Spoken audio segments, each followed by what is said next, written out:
SC వర్గీకరణ త్వరగా పూర్తి చేయాలని కోరుతూ వేములవాడ ఎంఆర్పీఎస్ మండల అధ్యక్షులు జింక శ్రీనివాస్ ఆధ్వర్యంలో వేములవాడ పట్టణంలో నిరసన రిలే దీక్షలు కొనసాగుతున్నాయి.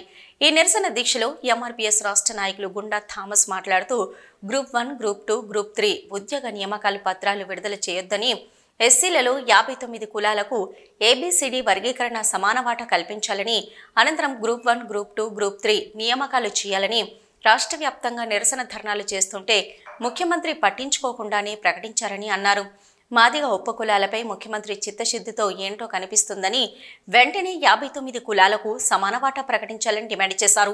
ఈ కార్యక్రమంలో ఎంఆర్పీఎస్ జిల్లా కన్వీనర్ యనగందుల భిక్షపతి, మండల ప్రధాన కార్యదర్శి దోమకొండ మహేందర్, ఉపాధ్యక్షులు పడిగల బాబు, సీనియర్ నాయకులు గుడిసె మనోజ్ కుమార్, బహుజన సేన నాయకులు జింక శ్రీధర్, ఎంఎస్పీ మండల నాయకులు మేకల బాబు, గుడిసె దేవానందం, నేతూరి నారాయణ, తర్రే శంకరయ్య, మాల్యాల శంకర్ తదితరులు పాల్గొన్నారు.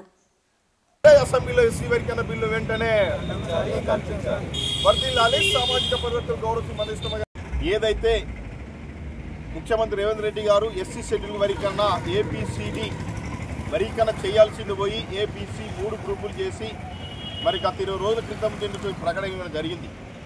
ఆ ప్రకటనను ఇది మాది ఉపలకు సమానత్వంగా లేదు, సమానత్వం వాటా కల్పించడానికి 59 కులాలు ఎస్సీలలో ఉన్న 59 కులాలకు సమానత్వం వాటా కల్పించాలని ఈ రోజు వరకు నిరసన దీక్షలు చేస్తున్న సమయంలోనే మరి గ్రూప్ 1, గ్రూప్ 2, గ్రూప్ 3 ప్రవేశపెట్టడాన్ని నిరసన తెలియజేసినప్పటి చూడనో ఏదో పోయినట్టు, ఏదో ఒరిగిపోయినట్టు, ఏదో అన్యాయం జరిగినట్టు మరి గత కొన్ని సంవత్సరాల నుంచి పక్కకు పెట్టిన వాటిను గ్రూప్ 1, గ్రూప్ 3 ప్రవేశపెట్టడము మాదిగ ఉపకులాలకు అన్యాయం చేసినట్టు రుజువైంది.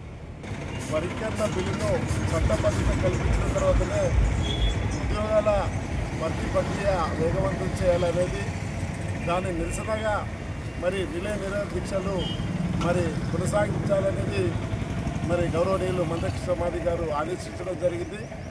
కాబట్టి రాష్ట్ర వ్యాప్తంగా కూడా ఈ నెల 9 నుంచి ఈ రోజు వరకు కూడా మరి అన్ని జిల్లాల్లో, అన్ని మండల కేంద్రాలలో మరి రిలే దీక్షలు కొనసాగించడం జరుగుతుంది.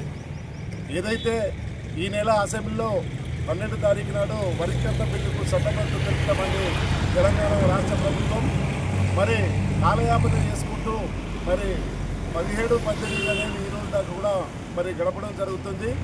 ఏదేమైనప్పటికీ కూడా మరి మాది ఉపకులాలలో 3 గ్రూపులు కాకుండా 4 గ్రూపులు విభజించాలనేది, అదేవిధంగా 9% కాకుండా 11% మరి చట్టబద్ధత కల్పించాలనే దాని మీద గౌరవనీయులు మందకృష్ణ మాది గారు మరి మాకు సూచించడం జరిగింది. కాబట్టి ఆ విధంగా వర్గీకరణ జరిగితేనే మరి అందరికీ కూడా సమన్వయం జరుగుతుందనే దాని మీద మేము